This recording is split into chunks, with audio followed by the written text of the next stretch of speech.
Assalamualaikum warahmatullahi wabarakatuh. Anak-anak, kita lanjutkan kembali materi scamnya. Sekarang kita masuk ke push button ya, atau tombol tekan. Untuk game switch, nanti saya buatkan video tersendiri tentang bagaimana terminal-terminal dan pemasangan menggunakan game switch dengan benda nyatanya, karena sangat terbatas gambar-gambar yang ada di internet. Makanya saya lompat dulu ke push button. Oke, kita mulai. Push button atau dalam Indonesia adalah tombol tekan. Push button wujudnya seperti ini. Ada biasanya berwarna merah sama hijau untuk kondisi start sama stop. Dipasang dengan kode warna seperti ini. Kemudian sebenarnya simbol dalam gambar itu adalah yang seperti ini, anak. NO terbuka dengan ada ini tombol tekannya ini. Yang NC normally close itu yang seperti ini. Dan yang paralel NC itu gambarnya seperti ini, disatukan. NO garis miring NC itu maksudnya bagaimana? Dia ini dijadikan satu. Jadi ada terminal NO, jika ditekan NO-nya ini terbuka, dan membukanya NO itu men-set NC, jadi mengerjakan NC. Kalau yang sendiri-sendiri ini terpisah maksudnya begitu dia ditekan maka lampunya bekerja, begitu NC ditekan maka lampunya mati. Nanti apa fungsinya NO dan NC ada di paragraf bawahnya gambar ini. Oke, kita lanjut, cukup jelas. Push button atau tombol tekan adalah alat yang digunakan untuk menghidupkan dan mematikan motor listrik. Jadi push button itu memang digunakan untuk mengendalikan motor listrik. Apakah lampu bisa-bisa, tapi kan tujuan kita kan akan mengendalikan motor. Kemudian ada dua jenis push button, yaitu NO sama NC.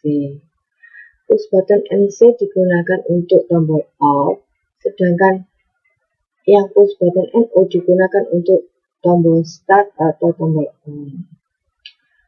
Tombol ini berbeda dengan saklar. Kalau saklar, biasanya kan kalau kita menyalakan lampu itu adalah saklar ya. Jika kita menyalakan maka dia on. Jika kita menekan kembali maka dia off. Kalau tombol tidak seperti itu. Ini. Kalau tombol saat ditekan, ia akan bekerja, tetapi setelah dilepas ia akan kembali seperti semula. Sedangkan saklar, jika ditekan, ia akan bekerja terus meskipun tidak ditekan hingga ia ditekan lagi. Jadi ditekan untuk menyalakan, dan lampunya kalau kita tidak melakukan tekanan lagi pada saklar maka lampu tetap menyala. Jika kita melakukan penekanan pada saklar maka lampu akan mati, kan begitu. Nah, berbeda dengan tombol. Tombol ini jika kita melakukan tekanan, lampu yang ada pada pengendalan ini akan menyala. Dan menyalanya itu hanya sesaat selama kita menekan saja. Kalau kita melepasnya kembali, maka dia ini akan mati. Nah, itulah fungsi tombol. Kalau yang NC gimana? Kondisi NC itu lampunya pasti sudah menyala. Jika kita melakukan tekanan, maka lampunya itu akan mati. Tapi kalau tekanannya itu kita lepaskan, artinya kembali close, berarti lampunya nyala lagi. Nanti dipahami ya, apa itu normally on dan normally close, seperti itu. Nah, dalam diagram yang pernah saya share, ini digunakan untuk gambarnya push button. Ini bukan TPST, bukan TPDT, bukan ya anak. Ini adalah tombol. Jadi tombol itu logikanya ketika dia itu ditekan, apa yang kita inginkan itu bebannya bekerja mati atau bekerja hidup gitu. Tapi ketika dilepaskan tekanannya, maka normal kembali seperti kondisi awalnya, NO sama NC. gambarnya NO adalah terbuka, kalau gambarnya NC itu normalnya adalah sudah tertutup. Perhatikan ada gambar A sama gambar B. Line 1, sumber 1 itu disambungkan ke tertutup itu adalah NC. Nah, kalau NC disambungkan ke beban, berarti aliran arusnya itu ke sini, kemudian masuk ke sini, lalu ke beban. Berarti kondisinya kalau pakai NC itu lampu sudah menyala. Terus bagaimana dengan yang ini, lampu yang G ini? Itu kan belum ada hubungan kontak. Kalau belum ada hubungan kontak, maka dia mati. Terus gambar B ini adalah dipraktekkan, begitu maksudnya.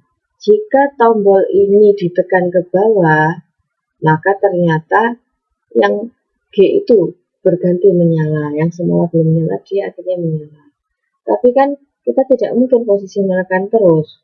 Jadi nanti harus ada kontak lain yang harus G ini harus menyala terus.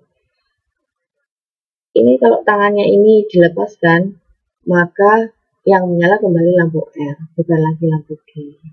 Begitu. Lanjut bawahnya, push button dalam rangkaian. Ini saya gambarkan walaupun gambarnya jelek, tapi maksud saya agar kalian itu paham. Perhatikan gambar A, B, C, sama D. Sekarang kita analisis dulu gambar yang A ya. Gambar yang A itu ada sumber, ada push button NO, normalnya open, kemudian lampunya satu. Berarti kondisinya gambar A itu kondisi normalnya ya kan NO. Berarti kan NO itu normalnya open, terbuka, berarti lampunya belum menyala. Saat ini push button tidak dirangkai dengan siapapun, ya push button digunakan untuk menyalakan lampu ini aja gitu. Lalu bandingkan dengan gambar B. Gambar B ini kita menggunakan tombol tapi yang NC, jadi tombol tekan NC normally close. Normalnya dalam keadaan tertutup. Jika ditekan berarti kan justru mematikan, justru membuka kan lampunya, maka lampunya yang awalnya sudah hidup dalam kondisi normal ini lampunya sudah hidup, maka nanti kalau kita melakukan tekanan di sini maka lampunya mati. A dan B gambarnya itu sama ya untuk mengendalikan satu lampu, cuma yang kita gunakan itu adalah jenis PB yang berbeda, push button yang berbeda. Coba kita perhatikan gambar C. Push button disusun paralel. Nah, rangkaian ini kan disusunnya paralel lampu juga paralel PB ini. Lihat lampu satu itu kan berarti posisinya sudah menyala, sedangkan lampu 2 belum. Tapi kalau kita tekan berarti arusnya itu berpindah menutup ke PB yang open ini, menyalakan lampu kedua, sedangkan lampu 1 mati. Sekarang kita lihat gambar D, kita analisis. Push button disusun secara seri, ini close, ini open. Apa yang terjadi? Lampu ini akan menyala jika push button ditekan. Kalau dilepaskan lampunya kembali mati. Mengapa demikian? Karena dari sumber itu kemudian sampai sini harusnya terbuka. Dari sisi yang sebelahnya arusnya sampai sini dia terbuka dan akan menyala jika rangkaiannya ini ditutup nantinya dengan melakukan tekanan pada PB open ini, ditutup, lampu akan menyala. Cuma kalau tangan kita lepaskan, tombol itu akan kembali. Jadi fungsinya tombol itu seperti itu. Kira-kira bisa dipahami ya. Nanti kalian bisa bertanya di grup seperti biasanya apa yang nggak paham. Untuk tugas-tugas yang sebelumnya itu dikerjakan saja sebisanya dengan cara membaca ulang pertemuan yang minggu lalu. Cuma kalau masih tetap belum paham ya bisa japri atau bisa bertanya di grup tentang tugas yang sebelumnya, karena tugasnya kan tidak dihapus, kecuali bagi yang belum mengerjakan mungkin akan semakin bertumpuk dan semakin tidak paham. Itu ya anak-anak, untuk PB ini mungkin kita hanya pengertian saja, tidak ada tugas, jadi hanya sekedar tanya jawab saja yang belum mengerti. Sekali lagi untuk yang ChemSuite nanti saya usahakan pakai bendanya langsung, karena saya mau uji coba mencari di internet, yang ada adalah gambar-gambar yang nanti malah semakin membingungkan kalau tidak tahu. Begitu ya. Sekian, wassalamualaikum warahmatullahi wabarakatuh.